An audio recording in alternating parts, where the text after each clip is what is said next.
and welcome to Pam's Kitchen. I'm Pam Uten, Family and Consumer Science Extension Agent with the North Carolina Cooperative Extension Program here in Cabarrus County. And welcome to my kitchen. When you come to my kitchen, you're going to find recipes being prepared that are quick and easy, simple, hopefully delicious, nutritious, and also low in cost. Today we're going to be preparing a stuffed pepper recipe, and it's kind of a takeoff on a traditional pepper recipe that perhaps you've enjoyed for many years. To begin with, let's just take a quick look at our peppers. We've got a yellow, a red, and a green pepper. And I think it's just amazing that the yellow pepper is the least ripe. The red pepper is the yellow pepper that has ripened, and then the green pepper has been the yellow pepper and the red pepper and is now ripe. I hope that made sense. But what we find in our grocery stores and at the farmer's market is this bright green bell pepper, and now's a perfect time to be shopping for bell peppers. I found them on sale this week, so I hope you'll enjoy using bell peppers with me in this recipe. When you get home, of course, the first thing you want to do is wash the pepper really well. We can't emphasize washing the peppers enough.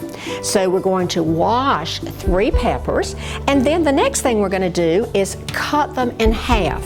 And you see that I've already removed the seeds and the little membranes inside, but save one to do just so you could see how easy it was to remove the membranes and make sure we've got all those little seeds out. So now we have taken 3 peppers, cut them in half, and removed the seeds. Let's prepare now the actual mixture that we're going to put into the peppers. And it's a much improved version of maybe what you've had earlier. We're going to begin by adding 1 can of black beans that have been drained. I love black beans. You're going to see them a lot this year with me, I can tell now. But 1 can of black beans that have been drained, 1 cup of corn or 1 can of corn. It's usually about the same thing, a 15-ounce can. And then what I've kind of switched up is I've prepared instant whole grain brown rice.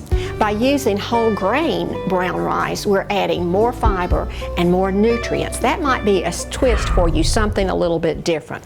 So I'm going to go ahead and kind of mix this up a little bit, get the black beans, the corn, and the brown rice, which you can see better now, mixed up. And to that, I'm going to add the spices that I've already prepared, and they include 1.5 teaspoons of cumin and 1 teaspoon of cilantro.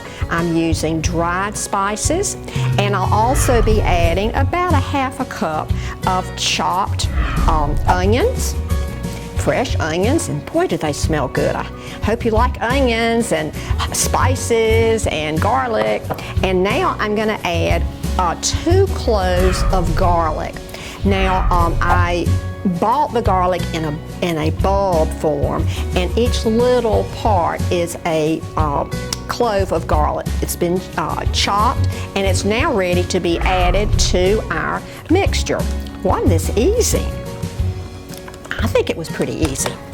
Okay, let me stir this a little bit more, and I'll just say as we are mixing up the mix that will go into your green peppers that it's a good idea.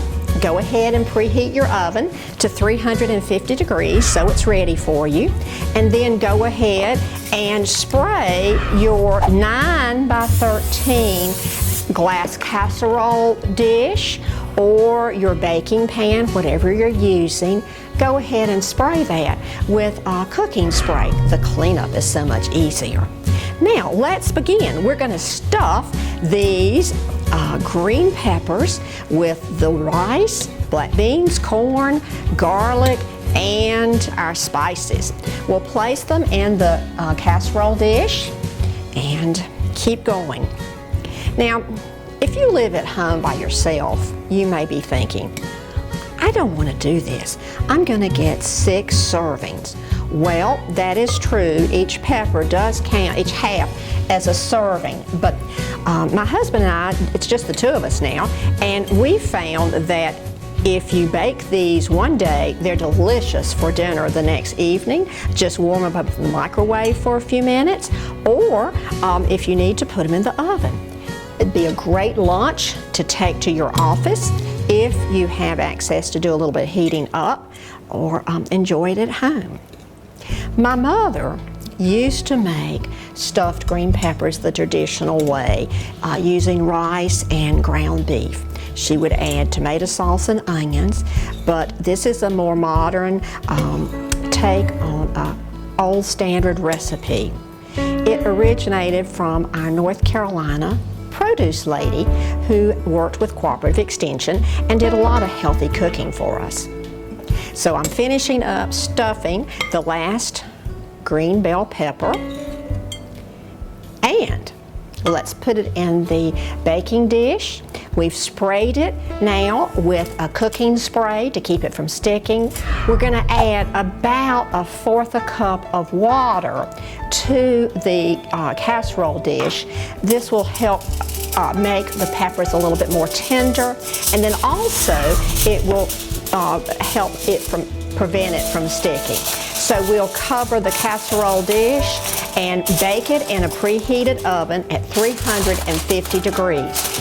Kind of keep an eye on it. You may find that you have to bake it a little bit longer for the green bell peppers to be nice and soft so you can cut them. We have a stuffed baked pepper ready for you. It's been baked in the oven, and just a few minutes ago added 1 ounce of cheddar cheese and jalapeno pepper cheese, and it's melted on this pepper, and now we're ready to eat. Come and join me at Pam's Kitchen.